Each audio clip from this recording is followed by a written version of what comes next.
Chers amis, bonjour. Aujourd'hui, nous allons parler d'un thème plutôt trop complexe et qui me fait mal particulièrement parce que il concerne des êtres humains, nos enfants.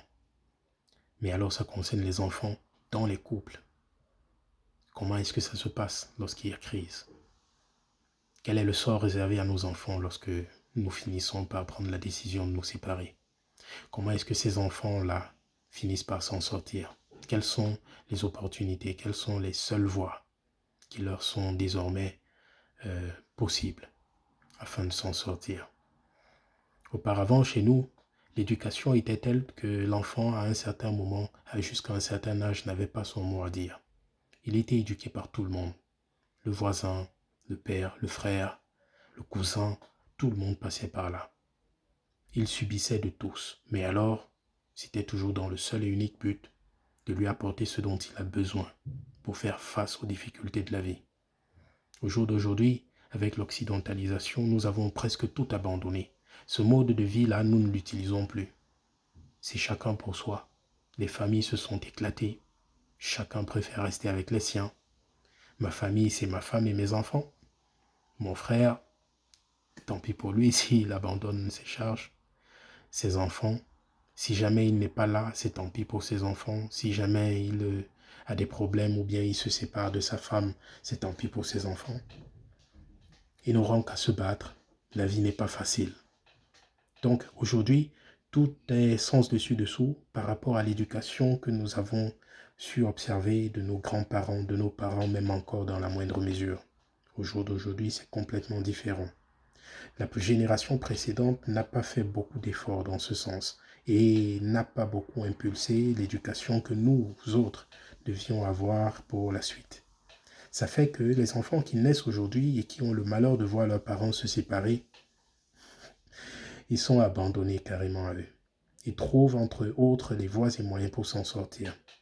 D'autres font le malheureux choix d'entrer dans des groupes.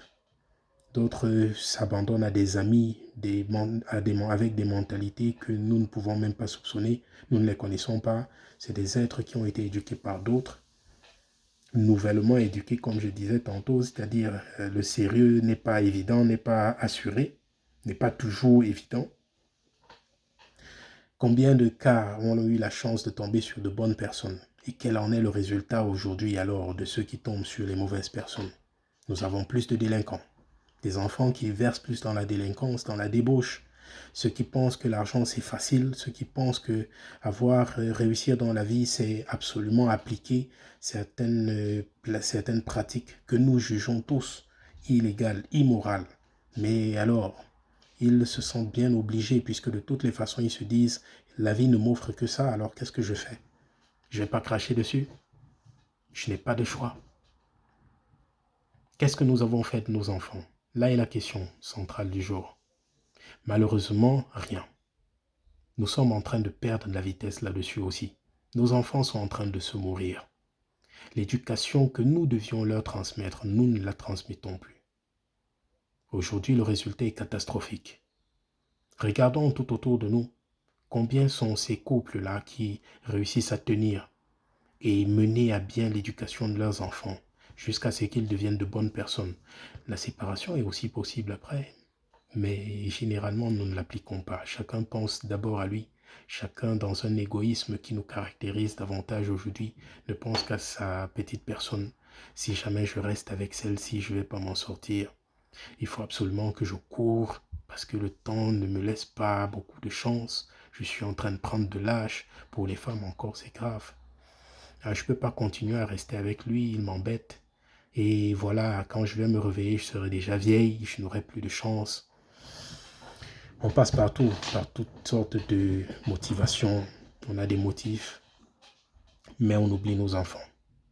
Les voilà donc abandonnés désormais à eux-mêmes, avec des amis, avec une société qui, complètement capitalisée, ne leur donne plus beaucoup de marge de manœuvre. Qu'est-ce qu'ils deviennent? Ils sont obligés de faire avec. Et voilà, à un moment, les parents se remettent avec d'autres personnes et les enfants se retrouvent toujours au milieu. Et ce n'est que trop tard qu'ils se rendent compte qu'ils ont cru en des personnes qui les avaient pourtant abandonnés. Nous abandonnons nos enfants. Nous faisons très souvent le choix de les abandonner parce que nous espérons nous-mêmes nous en sortir, croyant que lorsqu'on va s'en sortir, on reviendra pour nos enfants. Mais combien reviennent? Combien ont la possibilité de revenir lorsqu'ils se sont reconstitués, lorsqu'ils ont trouvé un nouveau cadre, lorsqu'ils ont trouvé une nouvelle personne avec qui ils pensent être mieux, souvent à tort. Alors, lorsqu'ils ont réussi à se remettre en selle, qu'est-ce qu'ils font de leurs enfants? Est-ce que le nouveau compagnon épouse cet enfant? Il n'est pas bon de se mettre avec quelqu'un qui a des enfants et de se dire non, je ne suis là que pour toi. Ça ne va pas marcher. Généralement, le parent même vers qui tu vas va te dire non, tu ne peux pas venir et mes enfants, tu les négliges ou bien tu ne les prends pas en compte. On y va donc soit de bon cœur ou alors de mauvais cœur et voilà toujours les conséquences qui vont arriver.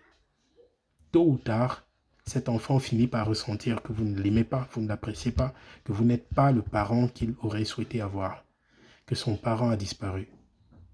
Quelle est donc la situation de ces enfants?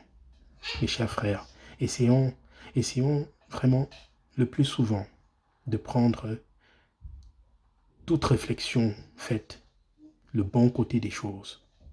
Il ne sert à rien d'avancer si jamais nous avançons en abandonnant nos enfants. Ce sont nos enfants qui seront nos parents demain. Regardez un peu, je vous prends un exemple. Dans les sociétés occidentalisées, dans les sociétés comme ici en Europe, les parents sont abandonnés par leurs enfants. Souvent, il s'agit de quoi? Du retour de la pièce. Mais c'est un fait. Les parents sont abandonnés. Où est-ce qu'ils vont? C'est pas comme chez nous au Cameroun. Les parents rentrent, à un moment, l'enfant dit « Viens, tu vas habiter avec moi à la maison, avec ma femme et mes enfants. » Ici, ce n'est pas possible. Très peu sont ceux qui font ce choix-là. Sur 1 million de personnes, vous aurez maximum 2, maximum 5 personnes qui feront le choix de faire venir leurs parents chez eux pour habiter avec femme et enfants. C'est très rare. Où est-ce qu'ils vont? Ils vont dans les maisons de retraite. Dans les maisons de retraite, ils connaissent personne. Ils ne connaissent pas l'infirmière. Ils ne connaissent pas le voisin. Ils ne se connaissent pas. Ils vont finir là. C'est leur dernier arrêt. Après, là-bas, c'est fini. Pourtant, chez nous, on peut encore récupérer nos parents. Ça veut dire que chez nous, dans la société africaine, les enfants sont les prochains parents des parents. Si nous ne prenons pas la peine de bien les éduquer, si nous les abandonnons, si nous les laissons à eux-mêmes régler le problème aussi crucial qu'est celui de réussir dans la vie, il est possible qu'ils finissent par nous en vouloir. Il est possible même avant de nous en vouloir qu'ils aient perdu tout, qu'ils n'aient même pas pu s'en sortir dans la vie. Est-ce le bon choix? Faisons-nous toujours le bon choix? Je vous invite, chers frères, à réfléchir fortement là-dessus. Ça ne sert à rien de poursuivre le matériel, de poursuivre ce que la vie peut nous offrir, égoïste que nous sommes devenus, et d'abandonner le plus important, qui est l'éducation de nos enfants, la recherche de leur bien-être, parce qu'un enfant qui est bien dans sa peau ne pourra jamais oublier qui a été son parent. Éduquez vos enfants dans le sens de la culture africaine, pour vous les Africains. Ne tentez pas de faire de vos enfants des Occidentaux.